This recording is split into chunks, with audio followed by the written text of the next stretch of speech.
Hey guys, I hope you enjoyed spring break. We are back today for our next lesson for the week. And today we're going to be talking about greatest common factor, or GCF, of polynomials. So I'm going to go ahead and get started. So I'm going to try to make this as short as possible. For example number 1, and these are the same examples that are posted in Canvas. So you can look on Canvas and see the ones as I go through this, or you can write them down yourself if you wanted to. For example number 1, and this is just kind of a review of when you did greatest common factor way back when. Not sure what grade you would have done that in, but if we wanted the greatest common factor of 32 and 72, what I'm asking you to find is the biggest number that will divide into 32 and 72. So just an example of this, and you do not have to do this for every problem, just kind of refresh your memory for what this means. If I wanted to find the greatest common factor of 32 and 72, what I'm going to do is list all the factors of 32, all the factors of 72, and then find the biggest one. So the factors of 32 are 1, 2, 4, 8, 16, and 32. So that means 32 times 1 is 32, 16 times 2 is 32, etc. The factors of 72 are 1, 2, 3, 4, 6, 8, 9, 12, 18, 24, 36, and 72. 72 has a bunch. So if you look through their list, the biggest number that they both have in their list is this 8. So the greatest common factor of 32 and 72 would be 8. And again, that just means the biggest number that divides into 32 and 72. So again, you don't have to do this whole list for everything. That was just an example. So what we're going to do in applying it to Math 1, we're going to find the greatest common factors of some algebraic terms first. So if I want the greatest common factor of 16x squared and 12x, I'm going to start first with just the number 16 and the number 12. And that's not too hard, so you think about what's the biggest number that will divide into both 16 and 12. So the biggest number that divides into 16 and 12 is a 4. But they also have the variables in common. So if you look at this, and if you look at this, okay? 16x squared means 16 times x times x. 12x squared just means 12 times x. So they both have at least one x in common, so I'm going to put that on the end. So the greatest common factor of 16x squared and 12x is 4x. I can divide a 4 and at least one x out of each term. Number 3, we're going to apply that same thing to the greatest common factor of 42x to the third, y to the second, and 7xy. So you can write this out if you just wanted to see what this looks like. That's going to be 42 times x times x times x times y, and this is going to be 7 times x times y. So all I did here was just expand it out without the exponents. So I'm going to look at the numbers first. If I take 42 and 7, the biggest number they both have in common as a factor is 7. 7 goes into itself one time, and 7 goes into 42 6 times. Now, if you look at this, they at least have one x, and they at least have one y. So you would put one x and one y on the end. So the greatest common factor of number 3 would be 7xy. Okay, so we're going to apply that to some polynomials, okay? So we're going to factor out the greatest common factor. So we have to do two things. First of all, we have to decide what the greatest common factor is going to be for the terms in each one of the examples, and then we have to list what's left over and write that as a product of the two things. So for number 1, we have the two terms 8x and 40. So you need to think first, what's the biggest thing that you can divide out of 8 and 40, and that would be an 8. They don't have anything else in common because there's no x on the 40. So I'm going to factor out the 8, and I'm going to write what's left in those parentheses when I factor out the 8. So what that means is I'm going to divide both of these by 8, and what's left goes in here. So if you divide 8x by 8, 8 divided by 8 is 1, and so all you have left is an x. And if you divide 40 by 8, 40 divided by 8 is 5. So this is factoring out the greatest common factor for 8x plus 40. A good way to go back and check it is you can multiply 8 back into this and make sure it takes you back to your original problem. So if you did 8 times x, that gives you 8x, and if you did 8 times 5, that gives you 40.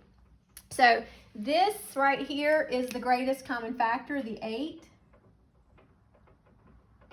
And when you factor that out, this is what's left inside the parentheses. So number 2, we have 4x squared and 8x. So first I'm going to look at just the numbers, and you're going to ask yourself, what can you divide out of 4 and 8? What's the biggest number you can divide out of 4 and 8? And that is going to be a 4. Then I want you to look at the variables. Can you factor anything out of the variables? Do they both have at least one x in common? They do. Do they both have an x squared in common? No. So the biggest one they have in common is just 1x. So now I'm going to divide both of these by 4x, and I'm going to write in the parentheses what's left after I divide that 4x. So when you divide 4 by 4, that's 1. And remember from our exponent rules, when you divide x squared by x, remember we subtract the exponents. So 2 minus 1, that's just going to leave us with a plain x right there. Okay, and for this one, when you divide 8 by 4, that leaves you a positive 2. And when you divide x by x, that cancels out. So when you factor out this GCF right here, what's left inside is x plus 2. And again, the best thing to do going forward is just to check it and make sure this goes back to this after you multiply it. So if you did 4x times x, that's 4x squared. If you do 4x times 2, that's 8x. Okay, so for this one, I've got an 8 and a 16. So the biggest thing that I can divide out of that is an 8. And then it can get a little tricky when you're dealing with all these variables. So just take it one variable at a time. You have m to the second and m to the third. So the biggest factor they have in common with their m's is an m to the second. You could factor out an m to the second from both. The n, you have an n to the first and an n to the fourth. The biggest thing I can factor out of that is just one n. So your GCF is going to be 8m squared n. So to find what's left, you're going to divide both of these by 8m squared n. So if you look at this, that's 8m squared n divided by 8m squared n. Anything divided by itself is just 1. So that's what's going to be left from that term. On this side, 16 divided by 8 is 2. M to the third divided by m to the second is just m. And n to the fourth divided by n to the first is n to the third. So your factors that are left over are 8m squared n on the outside times 1 plus 2m n to the third. And again, you can multiply that back out and double check it and make sure it gives you your original problem. For number 4, you're going to start with the 9. The 9 and the 9, the biggest factor you have there is a 9. And you've got m to the third and m squared. The biggest thing they both have in common is an m squared. You can take an m squared out of both of those. So this one factors out pretty simply when you do that. When you have 9 divided by 9, that leaves you with a 1. And when you have m to the third divided by m squared, all you have left from that is an m. And then on this side, you have to watch your variables. When you divide, think about this as a negative 9. When you divide negative 9 by positive 9, that is a negative 1. And m to this, that's going to divide out all, it's 9m squared divided by 9m squared. So that ends up being just 9m squared times m to the negative first. Okay, on to number 5. The biggest thing that you can factor out here, out of the 8 and the 4, I can factor out a 4. So I know I'm going to start with that. And they both have an x in common, so I know I can factor out, I know I can factor out an x, and they both have at least one y in common, so I know I can factor out a y. So my GCF there is going to be 4xy. So when you divide 8xy by 4xy, your x and y's cancel out. 8 divided by 4 is 2. And when you divide 4xy squared by 4xy, all you're going to be left with is 1y. Okay, number 6. If you look at the numbers, remember there's like a number 1 right here. You can't factor out anything number-wise. The only thing you can factor out of number 6 is an x. That's the biggest thing that they have in common. So when you factor an x out of 8x, you're left with 8. And when you factor out an x from negative x squared, you are left with a minus x. So again, you can double check that, go back, multiply it out, and make sure that it gives you the same thing that you started with. Then number 7, you don't have anything quite this complicated on your assignment today, but you could have seen something like that on your final test if we were having those. But we're going to look at 12, negative 9, and 15. The biggest thing we can factor out of those 3 is the number 3. You have w to the 3rd, w to the 1st, and w to the 2nd. So the biggest thing we can factor out of that is w to the 1st. Then you have t squared, and t to the 3rd. So the biggest thing we can take out of all that is t squared. So that's our GCF. So we're going to divide each one of those terms by 3wt squared. So when you divide this by 3wt squared, 12 divided by 3 is 4. W to the 3rd divided by w is w squared. And t squared divided by t squared is just 1, and you don't have to put that. When you divide this one by negative 3w t to the 2nd, nope, sorry, that's positive.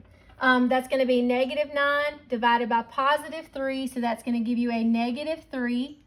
W divided by w, that cancels out. T squared divided by t squared, that cancels out. So all that's going to be left for that term is a negative 3. And then this last one, if we do 3wt squared divided by that, 15 divided by 3, that's going to be a positive 5. W squared divided by w is going to be a w. And t to the 3rd divided by t squared is going to be 1t on the end. So that's the final answer on this one. I know that these can get really complicated, so I want you to look at the assignment before you get into Zoom if possible. I'm pretty sure on that pizzazz, there's a pizzazz sheet. So you're gonna look at the pizzazz. The problems are on the top, the possible answer choices are on the bottom, so that makes it a little bit easier to make sure you get the right answer. But I know these can get really complicated, so if you need help, please come into the Zoom session tomorrow or today or whatever it is, the Zoom session for Monday. And on that day, I will go over those and I'll work out any and all of the problems if you need some help on those. So review this video if you need to again, look at the notes that I have posted, see if you can make sense out of this, and if you can't, you need some help, hop in on Zoom at 11 o'clock. Thank you guys. See you soon.